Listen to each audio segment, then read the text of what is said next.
Hey everyone, how's it going? So tonight I'm going to do a book review of the book The Shoe Dog by Phil Knight, the creator of Nike. So when Phil was 24, he came back home from finishing his MBA, and he said that he was pretty shy, introverted, kind of depressed. He wasn't really sure what he wanted to do. And he knew that he wanted to succeed like most people do, but he didn't really know what that was to him. He said that deep down, I was searching for something else, something more. I had an aching sense that our time is shorter than we ever know, short as a morning run, and I wanted mine to be meaningful and purposeful and creative and important. Above all, different. I want to leave a mark on the world.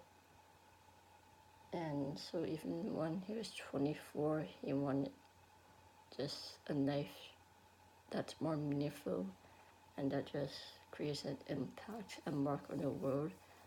And I think that when I read this book, I found that he was actually pretty spiritual, and I don't really see that in most business books.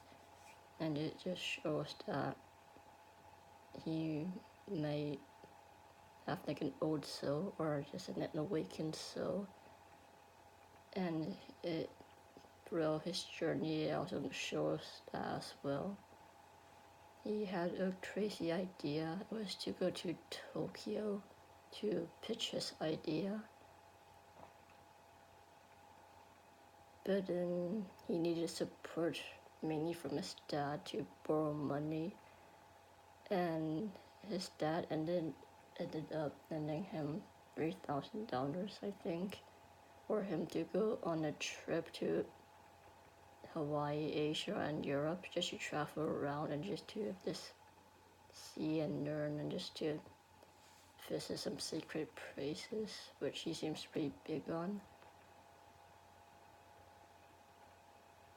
He told himself that everyone else call your idea crazy, just keep going, don't stop, don't even think about stopping it until you get there.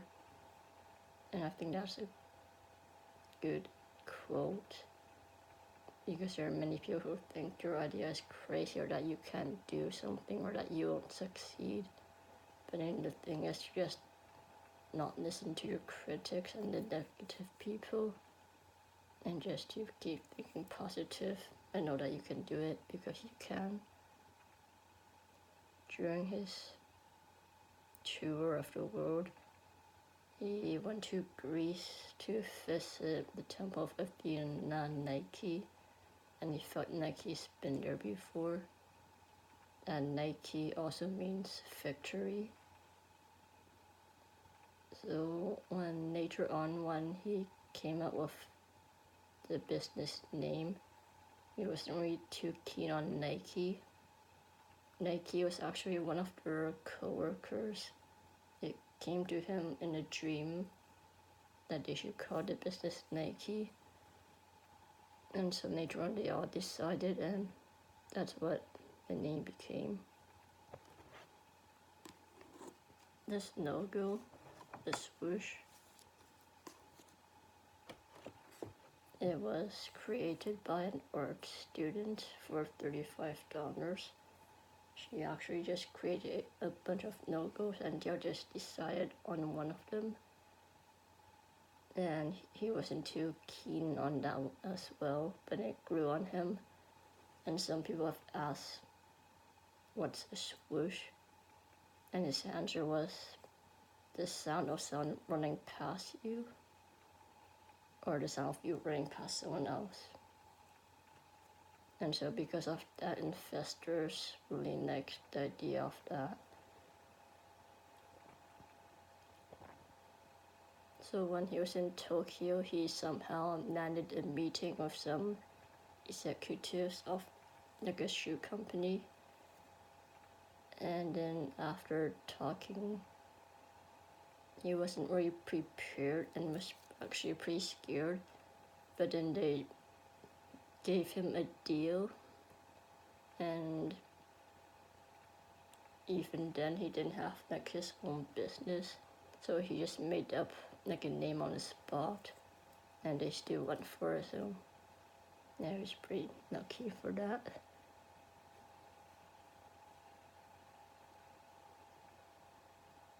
And throughout the book, I found it pretty amazing because at any part of Nike's journey and his own journey, the business could have failed because time and time again, they always had to borrow money from the banks, and the banks weren't really willing to give them more money because they never had any in the reserve. They're always just living on the float. And so they had enough money challenges, but they managed to just get through of that.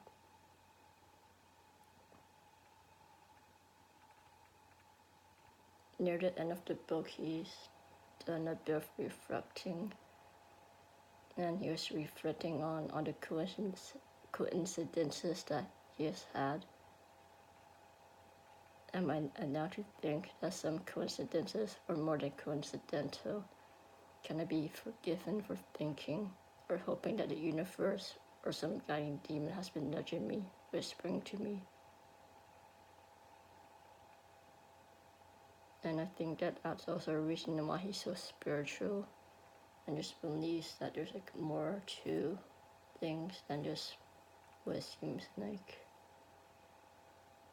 And that also has played a big role in just how Nike built up and lasted.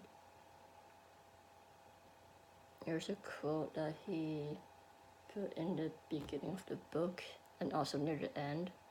It's by a Zen master called Dogen, and he said to study the self is to forget the self.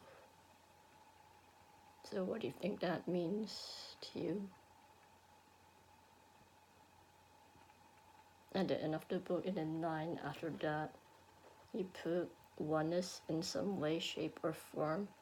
It's what every person I've ever met has been seeking. And in no sense, I think that's kind of true. That everyone's seeking something to be one, to be whole, for wholeness, for more balance, just to be whole.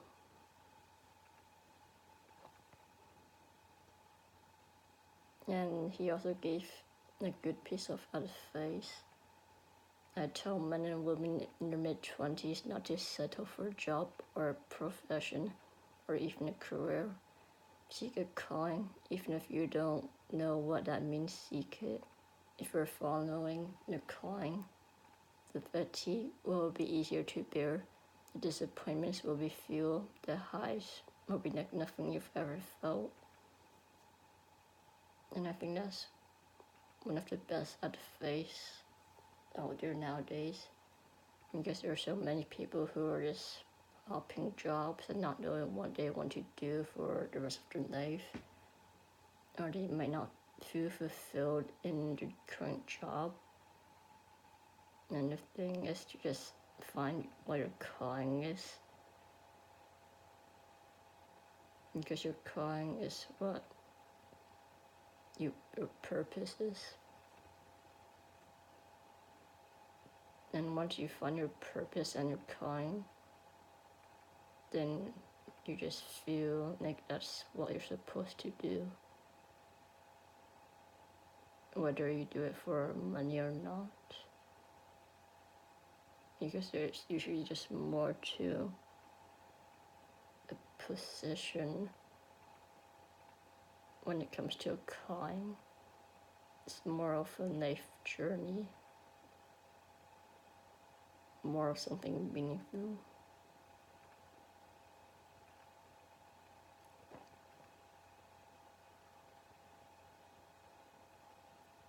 So let me know if you've read The Shoe Dog before.